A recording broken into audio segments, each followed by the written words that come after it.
I can make my own way if I work hard, in that things, should not just be given from an entitlement standpoint, but they should be earned through hard work. I fell in love with caring for people. And then I was like, you know what? Nursing is probably the direction that I want to go. Unfortunately, nurses' aide get paid, some of the least amounts in healthcare, but do some of the hardest work. Well, welcome to the Engineered Success Podcast. Excited to have Nathan in the room today, and we're going to be diving deeper into his journey, kind of what's led him to where he is at today.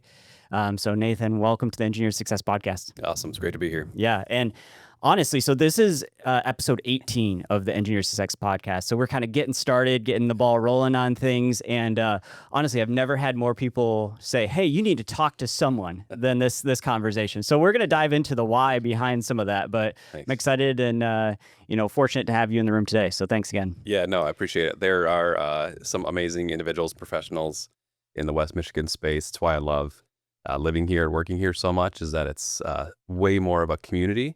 And everyone's here to help each other out. Yeah. So it's pretty neat. 100%.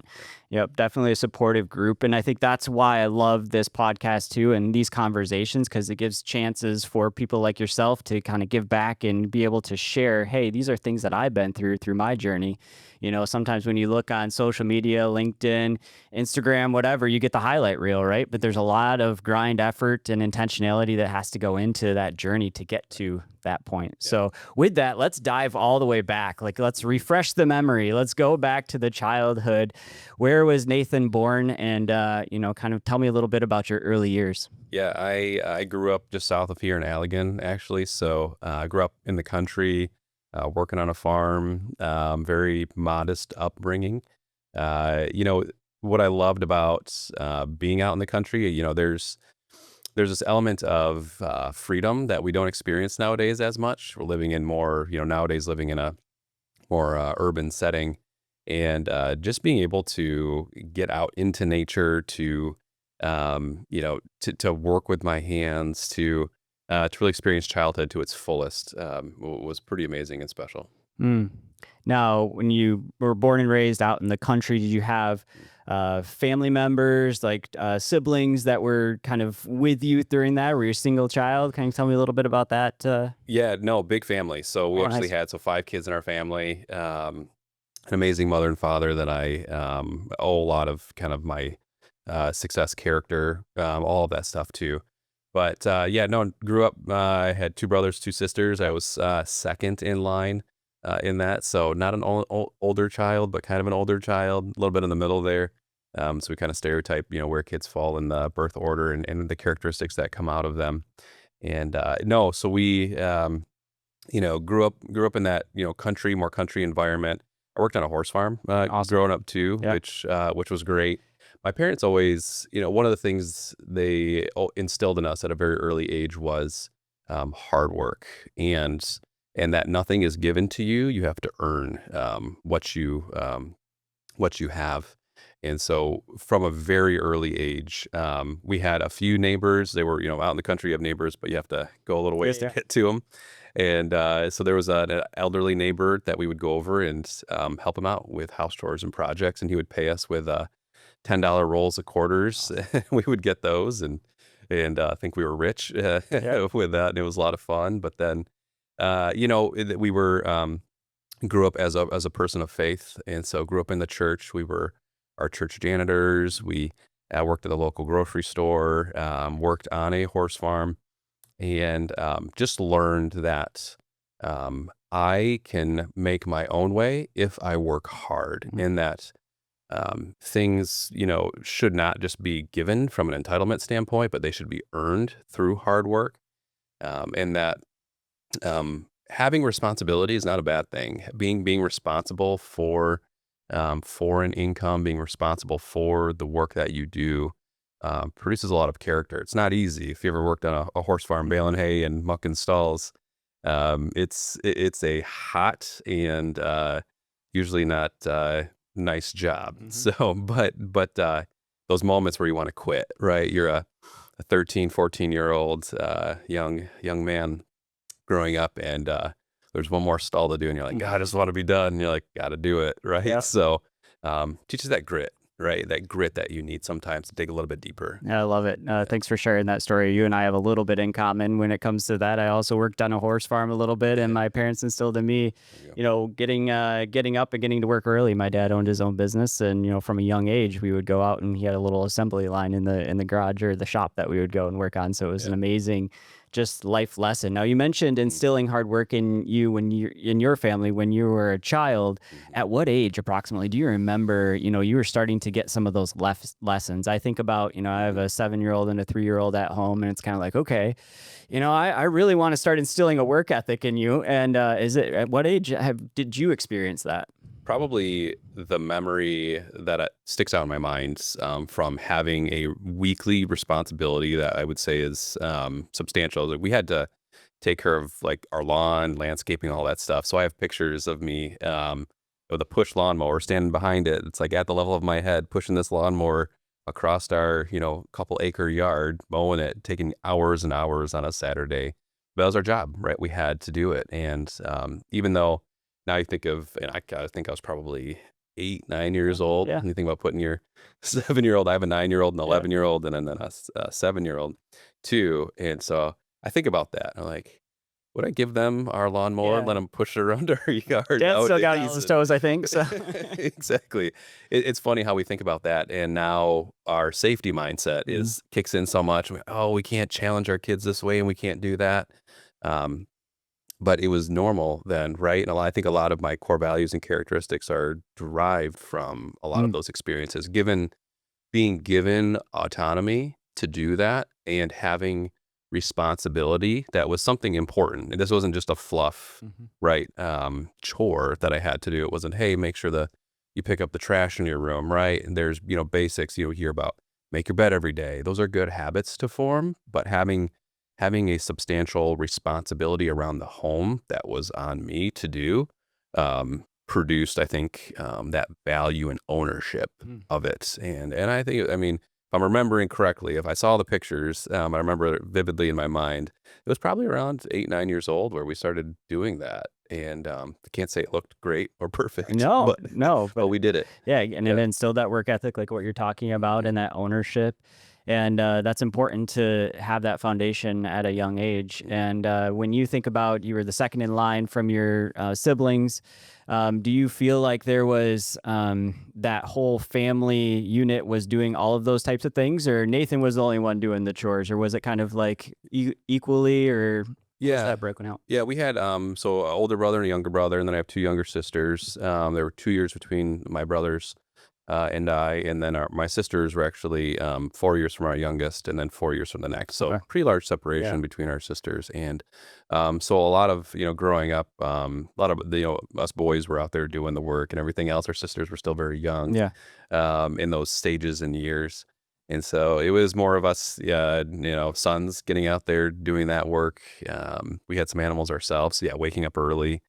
You got to feed them. You got to do that. So I remember, waking up at 5:30 in the morning, and you get out with the sunshine and the sunrise, and you're feeding them, and you're taking care of them, and doing everything before you got to go to school. And you go to Yeah. school, and so yeah, it was baked into our routine and instilled by our parents into us. Mm. Yeah. And what did your parents do for an occupation? Were they, Mm. mainly in the farm type Mhm. world? Were they kind of in an occupation similar to what you're doing today? Or Yeah, my dad worked as a laboratory technician at Allegan General Hospital, and then my mom worked in some various roles, but also as a nurse's aide in a nursing home too. So medically related, which I do think led me to getting into healthcare myself.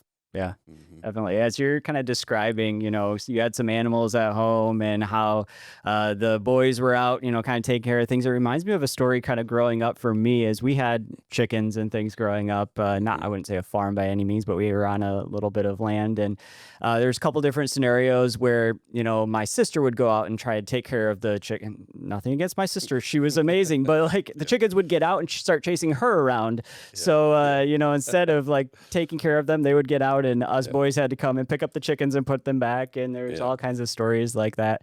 That's just fun sibling things. And Mm. as you're getting into now your high school years and things like that, did you go to Allegan public, or kind of what was your education at that point? We had gone to, we actually went to East Martin Christian. So the middle school that I went to still exists. The high school I went to actually doesn't even exist any longer.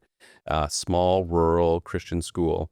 My parents felt very strongly in putting us through Christian education. And so we, and for them, the sacrifice they made to put us through Christian education was pretty amazing. If you think about the things that you put your money towards and what's most important in life to them, that was a big thing. So grew up, we were not did not have much from a financial standpoint. So minimal vacations, just local stuff that we did. A lot of summer days hanging out in the yard and just being outside. Simple things, but they supported us going through Christian education, which was absolutely Mm, huge, and also I think a very formative element of my upbringing. Now, going to those schools, rural Christian school in a small community, very small schools mhm, too. So when I tell individuals, most kids you'll go to school and like, how big was your class? Oh, I had 200, 300 kids in my class. In middle school and in grade school and into middle school, my class sizes were, 15 kids, 20 kids. I get to high school, and my graduating class in high school had 8 mm. kids in it. So people think like, oh my gosh, like Yeah. how could that even be? But that also um, put so much responsibility. You can fall into a crowd and just be lost, right, in those big crowds. And being in a position where you had to participate in sports and you had to be, on student councils and you had to be in plays and you had to do all these things Mm, to sustain a thriving school culture, made you step out of your comfortable boundaries. And a lot of us, when not forced to do that, won't do that. But mm, when you have to do it, um, I was in school plays. I am not an actor at all. But I memorized lines. I was in school plays. And I got done, and it was a great experience. And mm. so things that I probably would not have done in a larger school setting, I was forced to do. But I think they were all, after having done them, very positive experiences in my life. Out of curiosity, why do you think you would not have done those things? I am a very, and you wouldn't guess it, doing podcasts and Yeah. being a business owner and everything else. I'm actually a very introverted person. I do not, like, you talk about introverts and extroverts, and personality traits. I would prefer not to be in the spotlight, Mhm. in front of the camera, those types of things. And when I was younger, oh man, get me on a stage and Yeah. brings out some anxieties and fears and fear of failure, right? Mm, Like, you get up there, you're in front of all these people. The last thing you want to do is miss a line or look goofy or things like that. And then those are big things for me growing up. But I had to do it, so I did it. So I think my self limitations in thought and my natural tendencies to not want to be out there in front um, would have prevented me from doing those things. mhm. Now, as you're looking at the class sizes, the different things that you had the opportunity to get forced into doing, Mhm. what were some of your favorite activities? I mean, some of them were forced for you. You mentioned, doing plays and things like that. But what did you enjoy doing the most in high school? Yeah, sports by Okay. far was one of my best experiences. Though we had a small class size and group, very tight knit group of friends because of that. So we all played sports together. If you can imagine, yet if we fielded a soccer team, that typically soccer teams have 11 people Hmm. plus subs. Our soccer team had 9 people, so you're playing the whole game Yep. shorthanded. Um, and so you can imagine the struggle that puts you through, but the bond that's created with those individuals. So sports for me um, was very galvanizing for us as a friendship group and memories. We didn't really have, maybe we had one winning season potentially within all 4 years. So it wasn't as much about thinking we're going to win the championship or be an elite level team. It's more of, we're having fun doing this and we're Mm, getting physically fit and we're growing more together in our friendships and going forward with that understanding. Because you get into some of these um, teams and these structures, and the goal is I have to win every game, and Mhm. we're going for the championship. We're doing this stuff. When you know, like, could we achieve that if, maybe, but when that's not really on the table, it just becomes fun and you're Yep. enjoying it. And so those thoughts related to sports, I played soccer, basketball, and I played baseball were the three sports that I played through high school. Now you mentioned like, hey, when that's not on the table, it just tends to be fun. But I don't know if that's always the case, right? I feel like sometimes people like just focus on the negative. Hey, we're never gonna win anyway, so why should I even try? Type thing, right? There's that tendency to focus on things that aren't going in the right direction and get frustrated about it, right? Do Yeah. you feel like that opinion and that just spin that you took on it, that like, hey, we're gonna have fun with it, came from the friend group, your parents, or maybe mentors or teachers at that phase? Yeah, I would think our coaches for sure. They were not, naive to the fact that we were shorthanded and Yeah, playing against they can see it. larger schools. So they really did a very good job at instilling that. And I think the teachers within the schools, the parents of us athletes, really all supported us in the fact. And you hear it a lot. People say it doesn't matter if you win or lose, right? It wasn't that kind of. It was, be proud of the institution you're playing for, and we're building, where we were trying to build, a more robust school system at the time too. So you had, pride in your, um, in your mascot and all that kind of stuff, right? And Mhm. the groupings there, but it was really, I think, of everyone coming together in that small community and just, you guys are doing an amazing job. Give it your best. Work your hardest. This is not an excuse to slough off because we know we're shorthanded. That's a opportunity to level up, Mm. right? It's to say it's possible that you can win, though you are shorthanded. You do, and we've had. I mean, we won games, right? We were beating Yeah. teams with 9 players that had 20 players with subs and full teams. We're playing 2 man short every single time. So, and we beat many. And so the satisfaction Mm. of winning Just that much better. that much better, right? That Yeah, much better literally. in that situation. So I think that was probably more of it was just that all of us shared core values, shared experiences, shared expectations, Mm. and we just went out there and busted our butts. Yeah, So I yeah. love it. And Mhm. just as you're describing that, it helps me think about a little bit in parallel with just different business scenarios that you're in sometimes, right? Sometimes you're in those scenarios where you're going up, maybe a team that's got a little bit more on the bench, they have a little bit Yeah. more financial backing, or they have a little bit more as far as their technical expertise or team.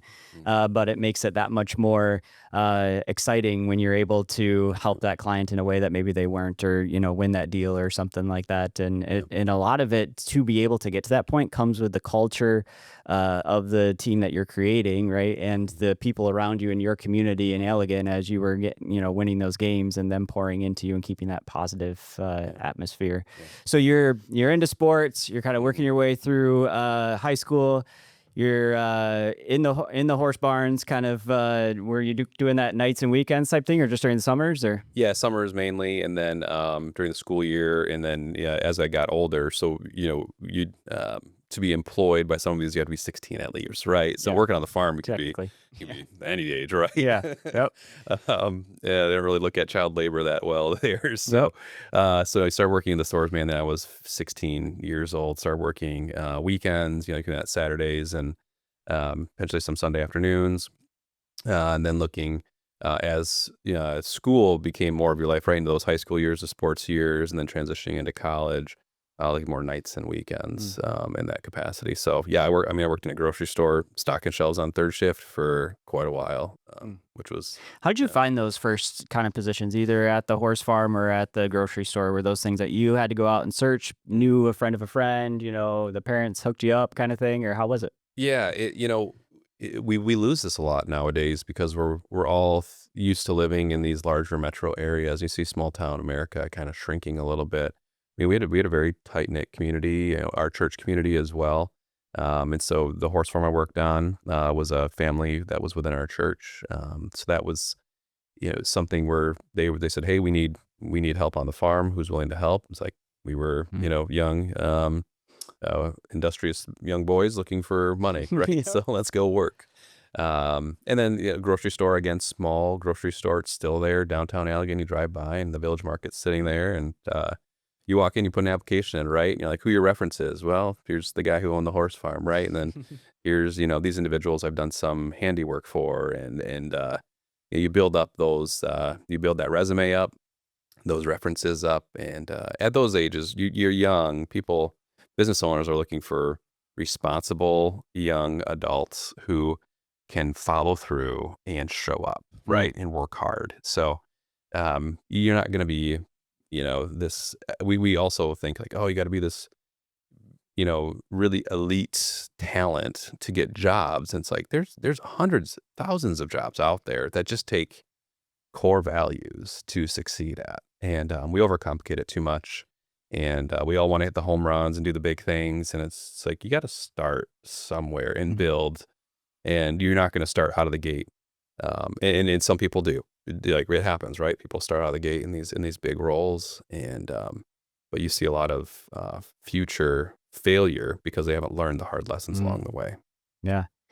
I like that. Show up, right? And a Mhm. lot of times, it's showing up on time and then showing up with intentionality and making sure that you're present in that moment and whatever you're doing, do it to the best of your abilities, whether that's, baling hay, shoveling out the horse barn or things like that. Going Mhm. back to that a little bit, I actually spent several years of my life in it was more of a family farm, but that had Mhm. connections through church as well, right? So got into that horse farm and tell you what, shoveling out the horse barns in the winter is the worst. Oh, That makes it a it's little bit more terrible. difficult, right? Oh, it's bad when it's warm, but it's worse when it's Yep, cold. Oh exactly. yeah, yeah. So now you're getting through high school, you're looking at college, you're trying to determine, what's next for Nathan, like which path should I take? What are some of the things that, went through your mind? How did you consider that? Did you have to try a few different things, other than the grocery store and the Mhm. horse farm, or did you have some mentors that kind of pushed you in one direction or the other?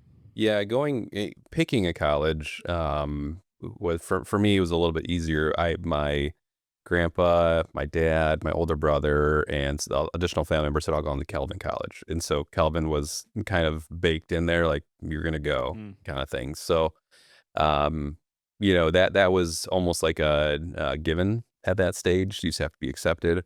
So applied. I did not apply to many colleges and got into Calvin, and in that transition phase, you're going into college and you want to experience it, right? mhm. So, that summer, just did a lot of work, tried to make as much money as I could going into that freshman year of college. And because we were a family of, you didn't have means really, my parents couldn't help me with college Mhm. tuition. So, the expectation is I'm going to go to a college that is fairly Yeah, it's not expensive, one of the cheaper schools. not a cheaper school, and I'm going to have to either take out loans and or pay my way through that. So the expectation very much was that I was going to be working through college from the very beginning, and through to avoid as much student debt as possible. So I had my job at the grocery store, kept it through that summer, got in my freshman year, kept it still then, but you're always being challenged, like, by those college admissions and then the career counselors, and like, "What are you gonna do with your life?" Right? And Mhm. you're like, "I'm 18. I just wanna have Yeah. fun right now." Um, Stop asking so many questions. Jeez, yeah, right, slow down. And, but I give my mom credit with this is that she was a CNA and my dad was in healthcare. I spent time in hospitals and Mm, around healthcare growing up, so I had a little bit of sense of that. Remember going to the hospital and visiting my dad in the lab as he was, working there and processing samples, and so not a foreign concept. People sometimes who haven't ever been in a hospital growing up see a hospital are like scary, right? mhm. It's all this scary stuff. I didn't have that sense. But my mom, after that freshman year, we were talking about even pre freshman year early on. There was asked like, what track do you want to take in college so you can take your right prerequisites. I kind of knew healthcare was gonna be a path for me. I just didn't know where, but I knew I wanted to help people out. I had so one of my some of my core values, right, is that empathy, compassion. I really really want to help others, and give back in a way. So I thought, being a guy, I was like, well, I probably, if I'm going to be in healthcare, I probably should be a doctor, right? So I actually started out pre med, when I went to Kelvin. And then after getting to know the profession track and kind of what it all entailed, and then what it meant to be a doctor, and kind of that profession, I was like, this really isn't fitting well with who I am. And so I sat down and talked to my mom, and mom was like, she's a CNA. She's like, why don't you get your nurse aide certificate? Easy to get, several weeks and then a test you have to take.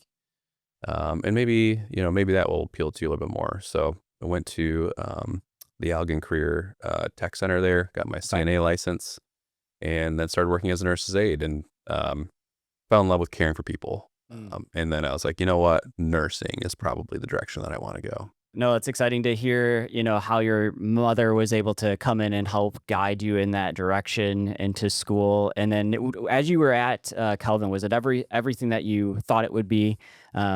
Was it the exciting environment, the learning environment that you thought it was going to be was a little bit different than expected? I mean, you had some background because a lot of your family went there, but Yeah, yeah.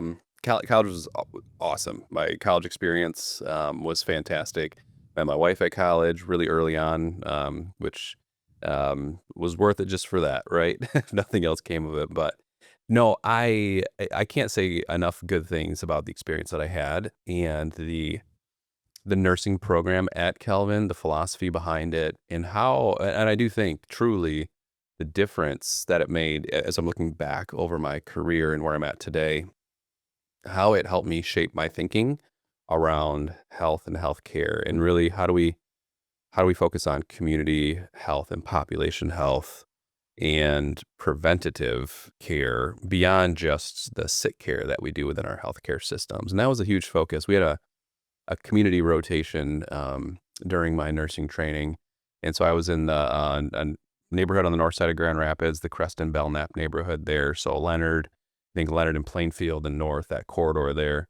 And we set up shop in basement of a church, and we would go out into the community, into the schools, into the people's homes and different institutions. And we would do, blood pressure screenings and talk to people about health and talk to students about brushing their teeth. And, we would do all the things from the community health standpoint. And it was just really cool to see that healthcare doesn't have to be delivered within the four walls of a hospital. It can be brought to people in their environments, and how much more effective it is Mm. in those environments. So that I think, was something special about that program, the quality of the faculty, um, and the cohort that I was in. It was really, it was special to me, and I think formative for me as well. Mm. Now, you're working at the grocery store. Did you end up getting into some other fields, opportunities to work in the field, I guess, when you were in school? Yeah, so I got my nurse aide certificates, and then after I did that, quit working at the store, started working at a nursing home, couple nursing homes during college. So there was one just south of Kelvin. It was like a Sunset Manor. It's a skilled nursing home now, but I remember living in the dorms there, walking down the Beltline, going to work there, and then I get done, walk back up, and there I was. So I didn't have a car when I first got to college, so everything was bumming rides and Mm. and walking. But it worked. It was, working in as a nurse's aide. Unfortunately, nurse's aide get paid, some of the least amounts in healthcare, but do some of the hardest work. And so I'm very appreciative of those experiences to get to understand um, that there is so much value in some of those most basic entry level jobs, and you're doing such hard work, but such meaningful work. And that again was, I think for me, formative in understanding the medical field and how it operates. Now, as a nurse's aide, what are some of the main things that you're responsible for? I mean, you're giving people, you're bathing, individuals, you're dressing them, you're feeding them, you're moving them around, you're doing all kinds. They call them activities of daily living. So essentially, um, fully caring for an individual who can't care for themselves, since they might be bedridden, they might need, moderate assist, wheelchair bound. Maybe they're ambulatory, can walk around, but need assistance in other ways. So it's fully comprehensive. It's hard work, not glamorous work whatsoever. And but you get to be there for someone who sometimes has nobody else. And there's a really great opportunity to impact a life in that way, just through, you think basic interventions. Mm. Now, as you're progressing through school, looking at the different paths that you potentially could take, obviously you're getting some good experience, not only with the glamorous side of things, but also the nurse's aide side, which teach you a little bit of the hard work that goes into it. What were some of the things that you're thinking about the next 3 to 5 years, what you want to do? What was kind of going through your mind at that point? Yeah, you're getting the training, you're in the field a little bit, and now you're like, okay, I'm going to graduate. Like, what's my first step into the healthcare field? And most people graduate from nursing school will get a job in a med surg floor. It's just kind of a basic floor, low acuity, easier patients. That's where a lot of new graduates go in nursing school. And I was like, I want to go into critical care, right? I want to be an ICU nurse Mm. coming out of school. Which, to get to critical care, you usually need a couple years of critical or of med surge experience before you get there. I was trying to shoot for the moon. I did a nurse, my leadership rotation in nursing school was in the surgical ICU at Spectrum Health then. So we got exposed to a lot of very critical care, loved it. But life happens the way it happens, right? And you don't control your path. And that's one of the things that I've learned over my career is that I may want something, but that's not where God wants me at that Mhm. time. And so following his lead, following the doors that he's opened and walking through them and not being stubborn and saying, I'm going to, only go for this. And if I don't get it, then nothing, and be defeated in that, Yeah. in that capacity. So I was working in nursing homes as an aide. I actually got a role as a mental health aide at a psychiatric hospital, inpatient psychiatric hospital, Forest View here in Grand Rapids. And so it, another thing where I was like, well, I have the capacity to do the job. The pay was a little better. I was like, well, we'll try this out and see what happens. If you can imagine what it's like working in an inpatient psychiatric hospital, it's wild. Yeah. But it gives you, thinking back on my, I go all the way back to those school plays and all those things, my introverted self. And I was like, how did, you get in these environments where you have to be super independent. Um, you have to be able articulate. You have to be able to be emotionally aware. It's such a dynamic environment. And it's like progressively over my life, I was slowly being prepared for all these different things and built up for them. So anyways, I got that role in mental health hospital, and I graduate in, it's depending on the age, right? Not a lot of people remember what was going on in 08, 09, right? But I graduated in 09. Job market was interesting, and it's weird because you talk nowadays, and as a clinician or as a nurse, you can get a job anywhere, almost Mhm. any time, right? Hospitals are begging for you. I actually couldn't get a nursing job, Mm. that the one anyone I wanted. And so I tried for an ICU job, couldn't get that. There was a med surg job, didn't get that. And what was right in front of me was I was a mental health aide working in this psychiatric hospital, and they had a nursing job available for me. So I was like, okay, I'm gonna be a psychiatric nurse. Um, Not the path I thought I was going to take out of school, but the one that opened up. And so I was a psychiatric nurse starting the summer of '09, and worked that role. My older brother, through this time though, he's actually a nurse as well, and Okay. so he was a year ahead of me in Calvin's program. He had gotten a job in the emergency department at Metro Health on the south side of Grand Rapids. And he said, "Hey, you know what?" He's like, "I don't know, you don't think ER care would be for you, but," he's like, "I love it. I've been doing this now for a year and a half." He's like, "I think you'd love this." So I was like, "All right." So after 6 months of working as a psychiatric nurse, I applied for an ER job as a nurse there, and I got it. Mm. Crazy enough. So that was the beginning of my, I would say, um, the next phase of my career. That during that phase of starting that ER nurse to when I ended my career in a hospital system and starting HealthBar was, that was the kickoff point. So you said a year and a half as a psychiatric nurse. That's a long time, right? You mentioned having to be on and mentally aware and just sharp. Now, through that phase, how were you able to get up every single day and motivate yourself to go through and do things like that, right? Yeah, it wasn't the job I wanted. Yeah. It wasn't the skill set I wanted to be developing. It wasn't a lot of things, right? It was a paycheck, so that was good. But I had to continuously challenge myself to learn and grow within each of those environments. Though it wasn't the skill set that I wanted to be doing procedures and caring for critical individuals and upskilling myself in that way. I was learning a whole separate skill set. I was learning how to deal with people in critical situations, how to reason with people who would otherwise be unreasonable, how to navigate these very complex psychiatric conditions. And it gave me a significant amount of training that I don't think I would have otherwise had. I had to, crisis intervention. That's being able to work with an individual who's on that precipice of harming themselves or that's having a significant physical outlashing. How do you reason with someone through that? How do you de-escalate that situation? And those are skills you just don't all of a sudden have. They have to be grown and developed. And that experience helped me do that. It helped me recognize when an individual may be in crisis, all the critical things of working with people in difficult situations, which is not just in psychiatric hospitals. That exists everywhere in healthcare. So that skill set was being refined and improved during that time. Though I didn't think I needed it or wanted it, I did.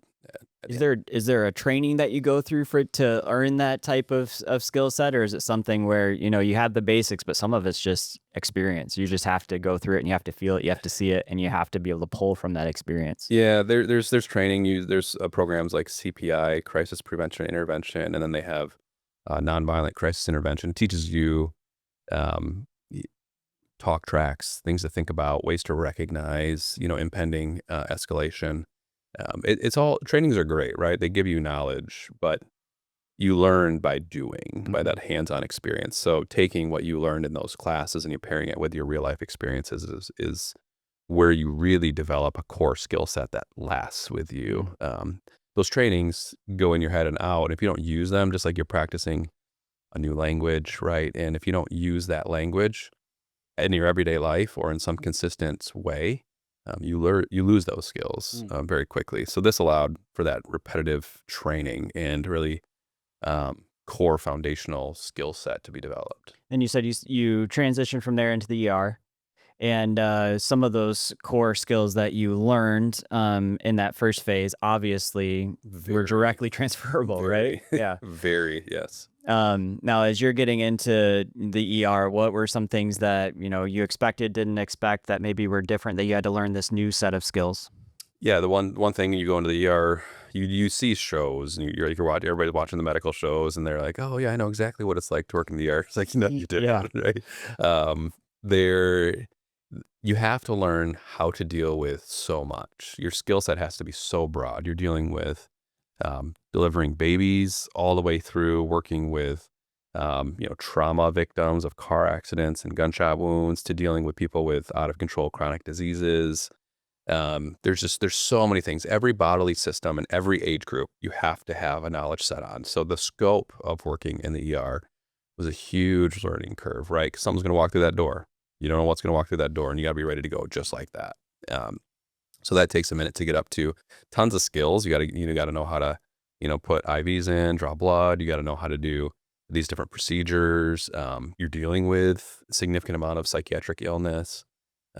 So there's all of that kind of acute stuff going on. What I'd never really thought and realized until I actually worked in the environment is how much non-acute stuff walks through the ER doors and how much emergency departments are being used as healthcare access points Hmm. for a community. So things as simple as a work note, prescription refill, just very basic healthcare needs people were coming to the ER for. You're Mm. like, you can't turn them away. Like there's certain laws where somebody walks into your doors, you have to help them regardless of their complaint. And so there was that was a lot when you learn that and you get that and you see it. Your eyes are like, whoa, this is not Right. this Yeah. is not what I thought the ER was going to be. There are elements of what I'm doing that are 100% what I thought the ER was going to be like, and then there's this almost majority of the time that is not this acute stuff. It's more of this more non-acute general health condition things that could have been taken care of in a better setting, like a primary care office or even an urgent care. Hmm. Yeah.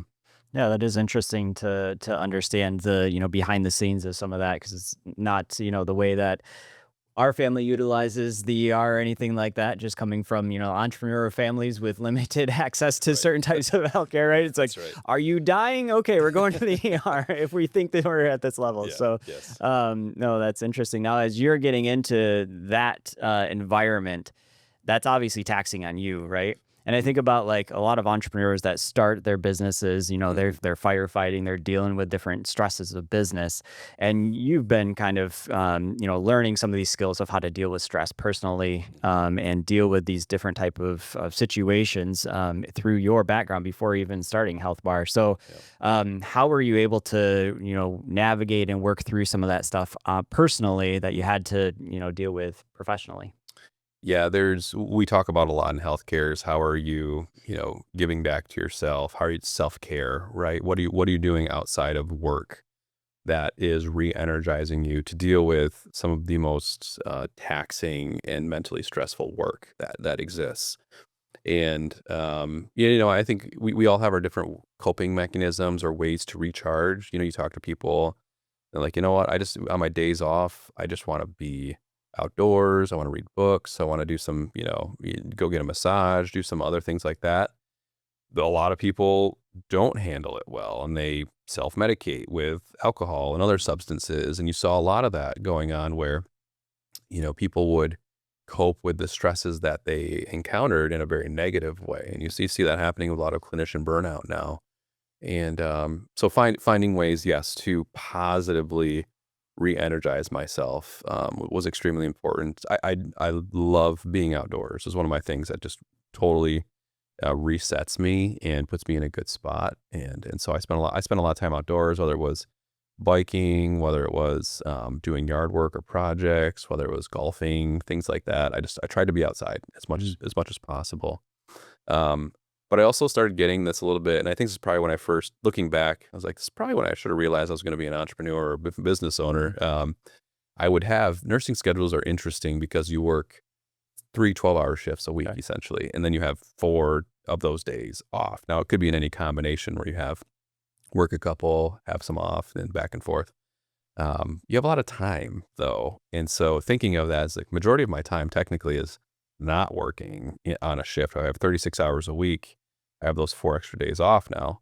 Um, I would, and I've always been like productive and efficient. Those are two things for me. Is like I am very efficient in my work, and so I had this time. I was like, what am I going to do with it? So I started doing house projects. I just start fixing up the house. My wife and I bought our first house in 2011 and remodeled some bathrooms, did some trim work. I built a deck off the back of our house. It was just it's like okay, I like you know making things nicer and better and improving them and using the skills that I had built up to that point. um but then kind of over out still working as a nurse, but then come 2014 we have some friends who are starting selling their house and they're like, hey, we just sold our house for a lot of extra money. And we're like, oh, that's interesting. You're not Mm. thinking about flipping Yeah, houses yeah. at that time. And then we're like, well, I wonder what we could get for this house. And we put it on the market. And we're like, geez, we were able to make a Yeah. good amount of money for our first home. And so we sold that. And we're like, that's interesting. Bought another house. All this whole time, right? I'm advancing my medical career.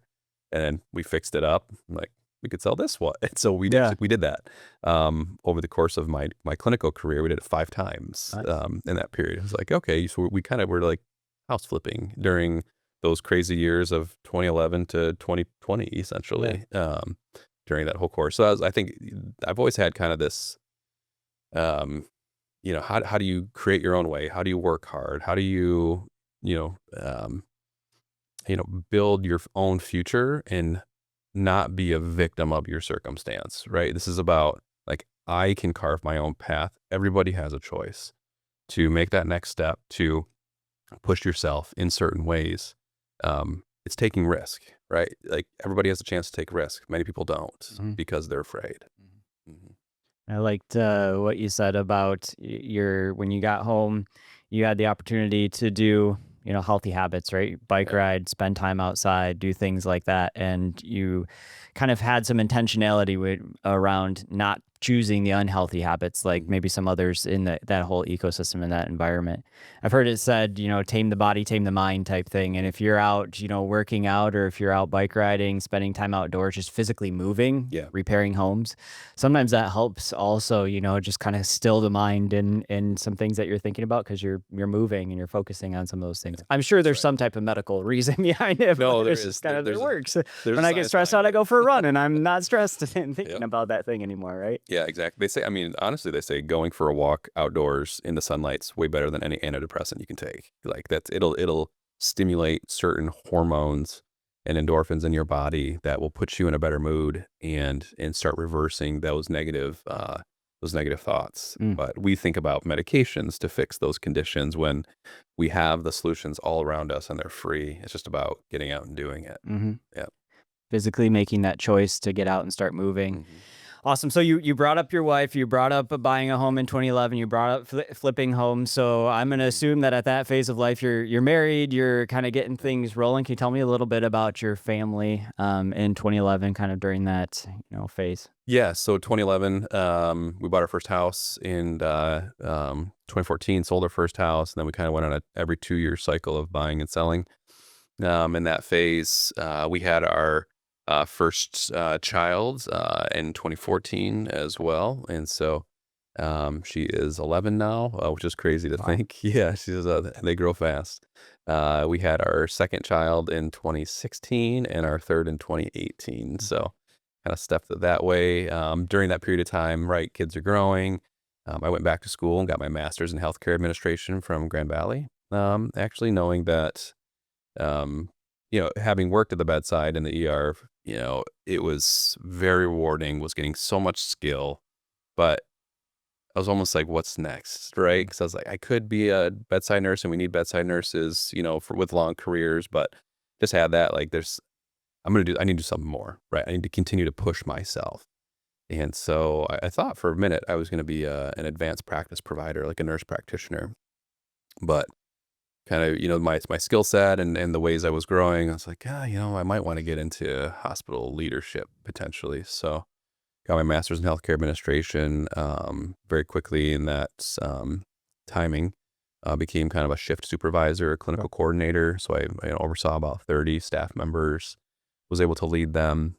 Um, went and then you got that master's degree and was able to leverage that and continue to work hard. I became a manager at a facility for Metro. Then U of M opened up an urgent care for them and helped manage an outpatient facility. And then through leadership transitions, was quickly able to become the director of emergency services for University of Michigan West here. And I think going from bedside nurse to coordinator to manager director in a short period of time was challenging in many ways, and I learned a lot. But again, also extremely formative in my, in starting my business Mm, and taking all of those experiences and the individuals that you interact with along the way. That's where I've always said my whole career and had this as just kind of a life motto is like never burn bridges. I don't, you don't know who's out there, when or how. There's no excuse to be like, "You're dead to me," or any of that, right? You shouldn't be thinking that you can treat someone a way that you're never gonna see them again and doesn't matter. And, I've always thought that in any interaction, and it's something I've carried through that's been very, very beneficial for me in my career and entrepreneurial career is treat everyone with respect. Everybody has a thought to be heard, and you can have differing opinions. That's okay. That's good mm. to think differently, and but maintain professionalism, maintain those relationships. And you never know when somebody else is going to bounce back around and be like, Yep. hey, I'm doing this now, and let's talk. And I've just had so many of those conversations over the years. Just continues to reinforce that, and I see people doing it. And I'm just like, oh, why are you doing that? Right? Like you Short term thinking. Yeah. short-term thinking, and it's maybe feels justifying in that short term, but the damage you're doing is worthless. Mm. Yeah. So when you're thinking about getting into your entrepreneurial journey, you've got a young family at this time, right? You've got a successful career. Yep. What did that conversation or that thought in your mind look like when you made that decision Mhm. to get started? I my wife and I talk about this a lot. I and some people know this, some people don't. I didn't make the decision to start my business. It happened not of my choice. Um, so rewind back to 2019, all these experiences in healthcare, my educational kind of upbringing, all these different formative experiences. And, I'm sitting there, or 2019, this is all right pre-pandemic, Mhm. and I'm seeing the data and I'm seeing the trends that I'm, privy to now as a director in a health system. And I was like, man, we should be doing like strategies over here. Like we should be working on preventing volume. We should be working on preventing all this stuff. We should be extending clinical resources out to our community because I have all these people coming to my emergency department for non-emergent things, extremely wasteful, right? Mhm. Like these people are getting billed $1,500, $2,000 for things that could have easily been done in an urgent care or in a primary care office. Like we need to work on strategies. And the idea was we can't control what people do. They're just going to do what they do, right? Mhm. And it's like, well, there's a truth to that, but there's also the reality that we don't have good access to healthcare in the US and it's getting worse. And so I tried to, talk about some of these things within the health system and push some of these strategies and just wasn't getting buy-in, wasn't getting traction. I was in a position of influence Mhm. in that time and I was making decisions and pushing my service lines in certain directions. It was also a phase where I was fairly outspoken and I wasn't making friends in Mm. that capacity, or I was going against the grain. And there's a point there where it's like this is a viable strategy, this is a need. Well, come COVID, all of a sudden I was in, director of emergency services. That was my world then. It was like, hey, we're big health pandemic going on. So I was doing a lot of the planning and preparedness for the hospital system. And I had friends who were business owners who said, hey, we're essential businesses. We need to continue to operate. What do we do? You're doing this for the hospital system. Can you help, work with us? And it's like, sure. It's like, yeah, I'll do it. And they're like, oh, well, we'll pay you for Mhm. this. And it's like, well, like, okay. And it's like, I have a skill set. Here's a need out in the community. I have this vision for this, I'm starting to see this, healthcare need from all these other experiences. It's like, yeah, maybe I should form a business. I'm thinking about healthcare in like this, consumable a la carte way where you can just push healthcare out into the community and have it be easily accessible and transparent. So we're sitting in, my wife and I are sitting in our armchairs just like this, and we're like, what should we call it? And we're going back and forth. And I was telling her, I was like, I want it to be like a salad bar. Where it's like, Yeah. I Yeah. want this, right? But I can pick and choose and customize. And she's like, Health Bar. And I'm like, yes, that's it. So Love it. my wife named the business. Kudos to her. And so filed for my LLC in April. I'm still working as a director in the hospital system doing all the pandemic stuff then. Well, come to May 5th, um, and I come to work, we're in that phase and I there are days you wonder, you go back, you think about, and you're like, how crazy was that? But I had a meeting put on my calendar at noon. It was with my boss and HR. And I thought we were talking about furloughs and layoffs and everything else. I'm like, oh man, we're gonna talk about cutting all these staff members. Like, yeah. Walk in the room and my boss is there and he basically says, we're gonna let you go. Mm. It's like what a gut punch, like Mm. completely out of the blue. Um, and so I didn't choose to start Health Bar. Health Bar kind of started Mm. by itself. And I always thought, when I started the LLC originally, I was like, this could be a side business. I'll do this through the pandemic or whatever else. I have a skill set I can leverage. Um, but yeah, so just like that, half hour later, I'm escorted out of the hospital system. I don't have a job, and I don't really have anything at that stage. No income, no nothing. Primary breadwinner for my family. Just like complete shock, complete shock. So I drive over Riverside Park here in town is one of my favorite spots, and I just walk the paths trying to figure out what am I gonna do? How to just processing all of it. And I finally get the courage to call my wife back. There's pride, right? And I lost my Mhm. job. I hadn't failed my entire career. It had always been getting, getting those promotions, getting the job, being successful in those roles. and this was the first time I'd say I truly had significant failure, Mm. that hurt, like physically hurt. And go home, you go home, you do your routine, right? Open the mailbox up, grab the mail out. I grab a piece of paper there. That's the articles of incorporation for Mm. HealthBar sitting there in the mailbox. I'm like, whoa, right? Like, what kind of message is God sending me? The timing of that, right? I get fired on the same day, then that lands in the mail on that day. And to this day, you look at my articles of incorporation of the business, says May 5, Mm. 2020, and that's the day I got fired. So pretty crazy. You know, I'm human. I had a pity party for May 5 that Mm. day. Had a glass or two of bourbon and just processed, and woke up May 6th, and I was like, let's go.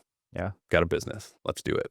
So I from that day was that was the birth of Health Bar, and my opening my the gates opened. I didn't realize how limited I was working in the healthcare system as an entrepreneur, and I would say a visionary kind of leader. And getting out of that system and having the world in front of you was just like, though that day sucked, like the energy and the excitement of building your own business, I had never felt anything like it.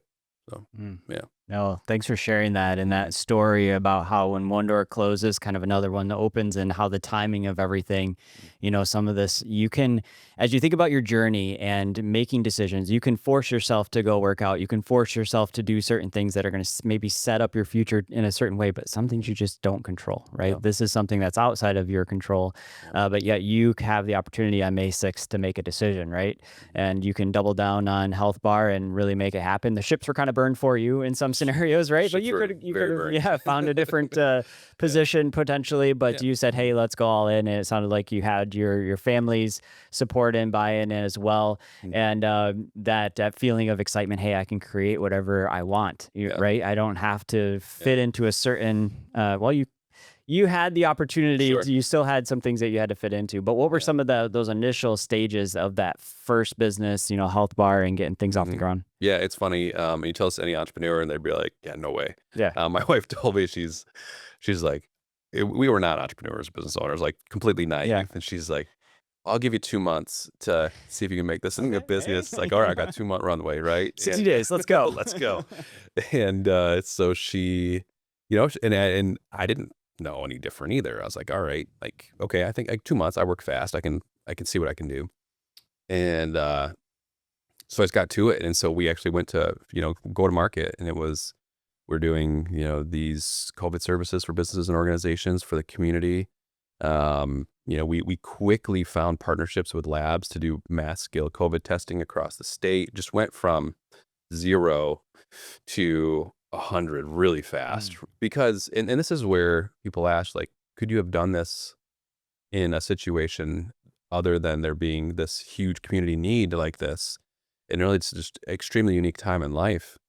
And I don't know, right? There's a lot of things that helped us launch extremely quickly as an organization that were due to acute needs in the community, and being able to respond to those and just without limit and just go. It was, yeah, extremely unique, and I completely acknowledge that. And I think that's, for me, more of God's timing. And I feel like now I say this back is, in having where we are as an organization right now and the work that we're doing and the lives that we're changing and impacting. I was like, I truly feel this is, my career was my career, and I needed it to get to where I am. This is why God put me on this earth, was to do Mm. this work. And so very mission driven, but just a grind. Like, you just go out there and what are you doing as a business? Every business has to ask themselves this: what problem are you solving, and what value are you providing? If you're not solving a problem or providing value to your end client, like, then you're not, why? Like, why are you doing what you're doing? You're just doing it to make money at the end of the day. And it's like, I don't think of my businesses as just ways to make money. I truly see what we're doing, and have had this vision is, how do we fundamentally change how healthcare is delivered? How do we fundamentally change how healthcare is financed? How do we make healthcare about relationships again? How do we make it about people again? How do we get it away from this institutional big business that's more centered around profits and volumes and sickness at the end of the day? And so it feels to me, this feels very mission driven. This feels very purposeful, and the results of the business are so energizing to be able to see like we're making real impact in people's lives, not just physically, but financially, and emotionally. So yeah, it's like there's just yeah, the journey of the business has it has been incredible, but has also been one of the hardest things I've ever gone through. I had a lot, you learn and you go through a career and there's struggles there working for big companies and organizations, but to run your own business and to go through the ups and downs, like, yeah, that was rough. Well, I can imagine too. I mean, I love your mission and love what you guys are doing, and I want to Mhm. dive deeper into that. Yeah. But thinking about what you just mentioned about starting your first business, there's complexities, and surprisingly enough, it's not just like here's the playbook, here's Yeah. exactly what you need to do. It's like, man, another letter from the IRS. Oh, I did that wrong. I didn't intend to. Like, here's how I was trying to do things Yeah. right. Like, you have to learn some of those lessons Yes. as you go through. But also, you're in an industry that isn't probably welcoming of disruption. Yeah. I can assume. Yeah, there's this almost to it's very entrenched, and I tried to change it from within, did not work, right? I ended up getting fired for those efforts. And so knowing that the industry is not going to change, but it also has this arrogance that it can't be changed. It's almost like the Titanic. It's like nobody's moving us. We're going in our direction, and you can't change our direction.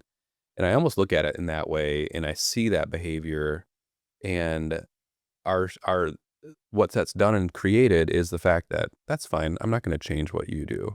I'm going to create something completely new, and I'm going to force you to change because of Mm, what we're creating, and creating it in a way that doesn't bind us to the limitations of that current system, that empowers the individual, doesn't enslave the individual. When we put people on medications, you're basically saying you're dependent on me to get that medication to be healthy.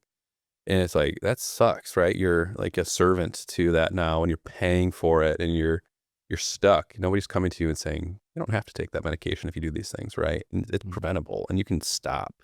And you can be empowered to do that yourself. And when people feel that they have a choice and that empowerment, a lot of people, we do have within our culture this desire for a quick fix, and that's very real. But if we can start working towards habits and behaviors and lifestyle changes that start from a grassroots level instead of this big corporation who is pushing something down on you, that strategy doesn't work very well when you're being told what to do, right? Yeah. So, yeah. No, and I love your mission and what you're doing, and obviously you're gaining traction with it. Mhm. And how have you been able to get your story out, and how have you been able to get that traction? Is it just kind of naturally going? Has it been an uphill battle? What are some of those initial wins of kind of getting your story out and getting Health Bar, on the map? Yeah, we just seek to do the right thing and do good work, and from there allow the word to spread. So we haven't done until and even just even recently we haven't started that. We haven't done any marketing really. Our goal isn't to go out there and try to run commercials and billboards and all these ads. I think we want to be known for the work that we do and the lives that we impact and the value that we're providing to these organizations. And so being able to, we firstly officially launched the life cycle. You starting out as a business, I knew like what we're doing today is more the vision that I wanted within this business. This is what I saw as an opportunity in the market. But to get here, that wasn't the first thing we did. And I think business owners or entrepreneurs who come to a market with an idea, they're so married to that idea that like the market has to accept it. Maybe the market doesn't want it yet. Maybe Mhm. to find a way to get the market to want it eventually. And so we started it, how did we solve a problem and provide value? We did COVID services for all these institutions and communities. When that went away, we knew that was going to go away. Everybody wanted it to go away. We wanted it to go away. We were building underneath all of that the infrastructure for our current programs, but again, iterating and progressively improving with the input of our customers, not fully baking something and then bringing it to market. Our strategy has been get it good, get it out there, and solving problems, adding value, and then improve upon it as you go. Iterate alongside of your customers, hear what they want, understand their pain points, um, and you can create the perfect product when doing that. And so we brought our program, our healthcare partnership program, as our business focused program, and then school nursing program. We go to schools. We brought those to market at the end of 2020 and early 21. And they weren't fully baked, but we knew that if we did at least this amount of work, providing a significant amount of value. And as we developed those early relationships, we listened to our customers. We solved problems. We iterated quickly and effectively, and created. And we still do this. We're not done doing it. You're always doing it, Mhm. right?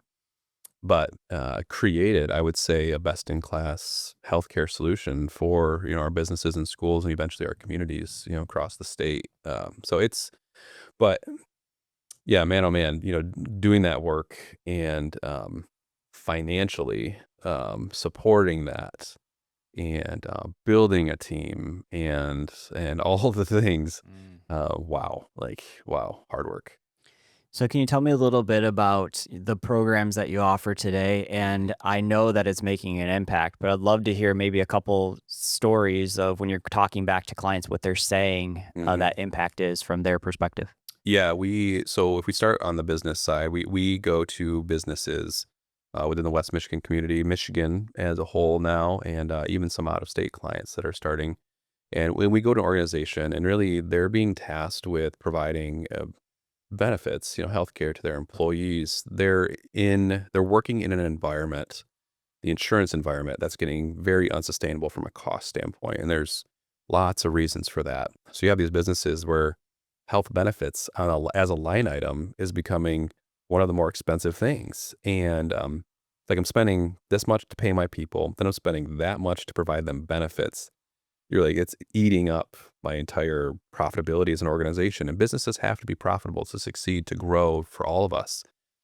And it's becoming a massive weight on their shoulders. So what we do is we come into an organization and say, we've created this healthcare delivery system that prevents people from using traditional healthcare because we're helping them be healthier, more productive, preventing disease or reducing the exacerbations of that disease. We're also providing care that would have been done in a traditional setting, but at a much higher cost. So you think of a primary care visit. You go to your primary care doctor, right? And let's say you have an ear infection, a kiddo or something like that. You're getting billed a copay, which is, I don't know, 40, $50 maybe. The doctor does their assessment. They might do a test or two. Total bills, 350, $400, which you then have a co-insurance component to, and then the insurance pays off of it. When the insurance pays, it's technically the business that's getting dinged on the Mm. back end for that. And a lot of people don't realize the financial dynamics of the insurance world. We can do that same visit free of charge to an individual, right? So you're not paying that 40 or $50 yourself. The business isn't paying anything from an insurance claim standpoint. That claim's not even hitting the books. It's practical. We can do that service on site for an employer. We do it virtually. We can even do some concierge work in the home. And so the value that provides and the access that that can be is it's incredible. It saves money. It's way more efficient, and it's relationship based. And we start, developing these relationships with individuals to work with them on behavior, lifestyle changes, to educate and empower them to make the right decisions versus enslaving them in this sick-based model. So we're providing value by reducing claims and need, and finding cheaper alternatives for care. And then we're preventing it altogether. And so huge, huge value add on that business side. And like I said, we work with organizations now across the state, and just started supporting an organization in Illinois, which we're excited about. Awesome. And hopefully we'll expand from there, and we see other opportunities shortly. Do you have some examples or some stories about like before and after that you can share? Yeah, we typically work with organizations who are in a self-funded insurance arrangement. Okay. So, self-funding is essentially likened to like an HSA plan, right? So you're looking to decrease your premium that you pay. You have then a higher deductible that you are responsible for, and then if something really bad happens, right, it kicks in beyond that. Business self-funding is similar to that, is that they pay fixed fees, they have a lot of money in the middle, and they pay for a catastrophic plan. We will go into an organization, and so our goal is to say we're going to pay for ourselves, if not 2 to 1 or 3 to 1 ROI based on our services. And so we've been working with many organizations now for 4+ years, and everybody knows healthcare is getting more expensive, right?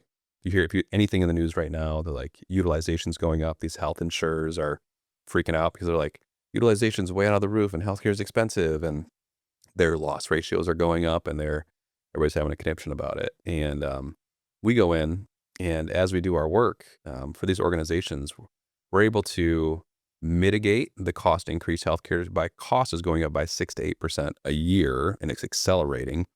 Insurance costs are going up by, I mean, geez, some people are getting 30, 40% increases. It's wild.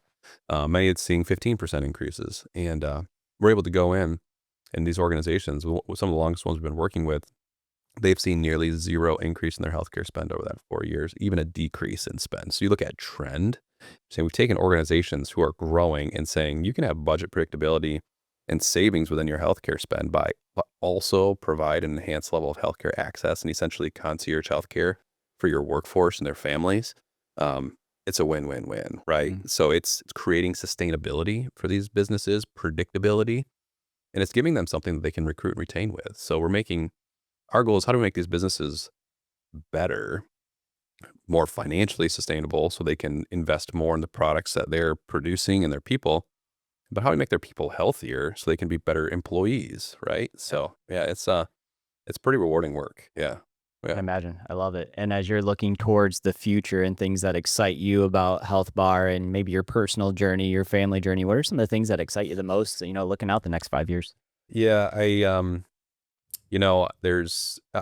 check myself throughout the business. You hit these phases of, um, like we've got over this hurdle, right? Mm. And there's Ceiling of sorts. there's a Yeah. ceiling. Yeah, you hit the ceiling and it's like, all right, what's the next ceiling? Yep. How do you break through it? And so we've progressively broken through those ceilings and leveled up. And we're seeing that we can perform our product very well in a regional level from like a state standpoint. We're testing how we can expand that model to multi-state now. So we've just kind of gotten into that. The way we do it, it's extremely cost effective, and a business can go live with us for $0 essentially, right? So there's no big brick and mortar spend or large infrastructure. And so we found that our limiting factor is exposure, right? Mm. And for us, we've been intentional about just not blasting it. We're relationships, results. But I think the word's getting out a little bit, which is a Mhm. good thing. But we're also seeing there's some national exposure. So we have opportunities popping up in California, Mm. in Texas, along the East Coast, and even some of those central states.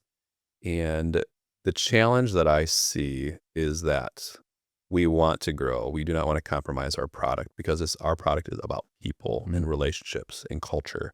Um, and so, how do we sustainably grow with a model that I think can have a national reach in maintaining how we do what we do and not falling into the traps of other healthcare companies that have um, bitten the insurance apple, right? We're a Mm. completely cash-based ecosystem, completely independent. Um, the insurance model is lucrative, though, Mm. right? We did an analysis one year, not last year, I think in 2023, and so this number would be much bigger now.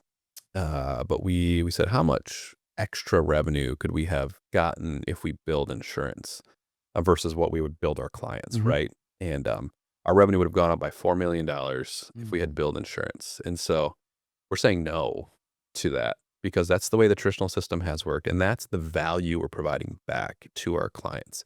And that's why we do what we do. So for us, it's not being tempted by those things, understanding why we're doing what we're doing, holding to our core values, hiring the right people, and growing responsibly. But do I think in 5 years we could be in 10 or 15 states working, maybe with some national partners? I do think it's possible, Mm.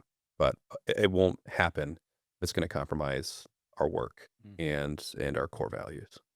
Now, as someone that's, maybe watching the podcast or listening to the podcast and trying to, they're getting some feedback on your background, your journey, and what Health Bar is, Mm. how can they get connected or help you with that journey over the next 5 years?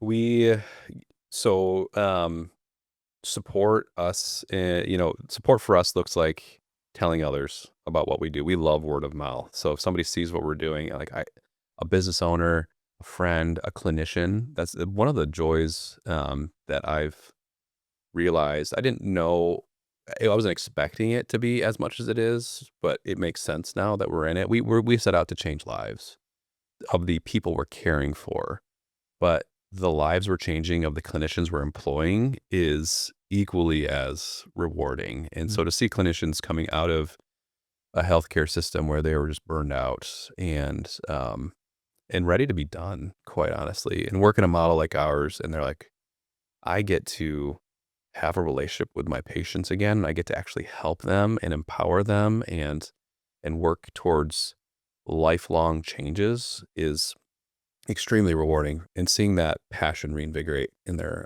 Mm. in their careers, and to see them be healthier themselves is just really, really awesome to see. And so, yeah, I mean, we're gonna keep pursuing that. So if you know any clinicians who would, you know, are maybe in those phases and are like, hey, we want to look at something different, Mm. pass them our way. So send them us to Health Bar. Business owners, individuals who have influence that way, we'd love to talk to you about our solution, right? That's how we sell. That's how we market, is conversations about this. And then just in general, I'm super big on social media, LinkedIn. So follow me on LinkedIn. I am not shy on my Mm. opinions, and I'll call it like I see it, Mm. kind of thing. And so I think what I'm trying to do is open people's eyes to a different way of thinking and educate the market on what we're doing, because it is different. But supporting us in those different ways would be fantastic. Um, and we'd be eternally grateful. Awesome. Yeah. No, love it, Nate. Thanks for sharing that. And I know that in some of the stuff that you do share on LinkedIn, it is eye opening for sure. Mhm. And some of it's even like, yeah, I've experienced this, or this is just the way that I thought it was. So I didn't know there was an alternative, right? And eye opening in that way. That's exciting to hear what you're doing, and wish you the best as you continue. Now, a couple of additional questions before we Yeah. wrap up here. And Mhm. just kind of thinking about your journey, your childhood, you're at the horse farm, you're working at the grocery store. What's one thing that you would want to tell yourself that you know now, that you like, piece of advice or something that you Mhm. tell yourself when you were that age? Yeah. I'd probably say it's all worth it, right? Like, don't think that any experience is worthless when you're feeling defeated. Like, there's a purpose that you may not be able to see what that future is going to hold for you, but everything you're doing now has meaning and purpose. And so, getting everything out of those experiences. So each one of these is valuable in a different way, and know that God has a plan for you. Mm. Love it. Yeah. Now, as you have thought about your journey, we've had the chance to dig into it a little bit. What is your definition of success? Uh, for me, success is changing lives. If we can, even if we changed one life, this whole business, it'd be worth it. Mm. I think we have the ability now to change thousands, millions more potentially. And it's easy to think about that. But then I go back and it's, if we all just changed a life or two around us, how much better of a world would that be? And so for me, success and lasting impact is changing lives that creates those ripple effects. And if we achieve that, um, other amazing things will happen that we don't even know yet. 100%. Oh, and thank you so much for being on the Engineered Success podcast. It's been awesome and motivating hearing your story. And I definitely have a number of takeaways that I'm going to be implementing, and definitely sharing the word about Health Bar. So thank you so much, Nathan, for being on. Yeah, I appreciate it. Thank you.